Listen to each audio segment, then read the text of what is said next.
Next ড্রেসে যাবো। এটার কালারটা খুবই লাইট একটা প্যাস্টেল কালারের মধ্যে আছে, সুন্দর একটা কালার, খুবই বিউটিফুল একটা কালার। সো আমরা ড্রেসটা দেখে ফেলি।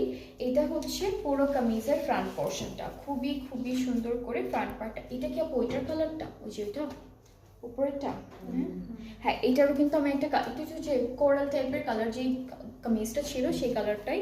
আর একটা কালার হচ্ছে বিউটিফুল একটা লাইট প্যাস্টেল কালারের মধ্যে। সো এটা ফ্রন্ট পার্ট। এটা হচ্ছে আমাদের ব্যাক পার্টটা থাকবে, খুব সুন্দর একটা এমব্রয়ডারি প্যানেলও পাচ্ছি দামানের জন্য। নেক্সট হচ্ছে আমাদের স্লিভসটা হচ্ছে এরকম সুন্দর করে দেওয়া আছে। অ্যান্ড এই ড্রেসটার সাথে আমরা বেশ কিছু প্যানেলও পেয়ে যাব। এগুলো পুরো ড্রেসের বর্ডারে বসবে, এটাও বর্ডারে বা জয়েন্টে বসতে পারেন। আর দোপাট্টাটা হচ্ছে সিল্কের মধ্যে থাকবে, ডিজিটালি প্রিন্টেড অলরেডি। সো এটা হচ্ছে আমাদের দুপাট্টা, খুবই খুবই সুন্দর। ট্রাউজারটা ক্যামরিক কটন অ্যান্ড তার উপরে স্ক্রিন প্রিন্টেড। অ্যান্ড এই সুন্দর ড্রেসটার প্রাইসটাও সেম আছে, ডিসকাউন্টেড প্রাইসে ৭,৫০০ টাকা। প্রত্যেকটা ড্রেসে এখন ডিসকাউন্টে আছে এই ক্যাটালগটা থেকে। আর এই ড্রেসেসগুলোর দুইটা দুইটা করে কালার ছিল আগে, বাট এখন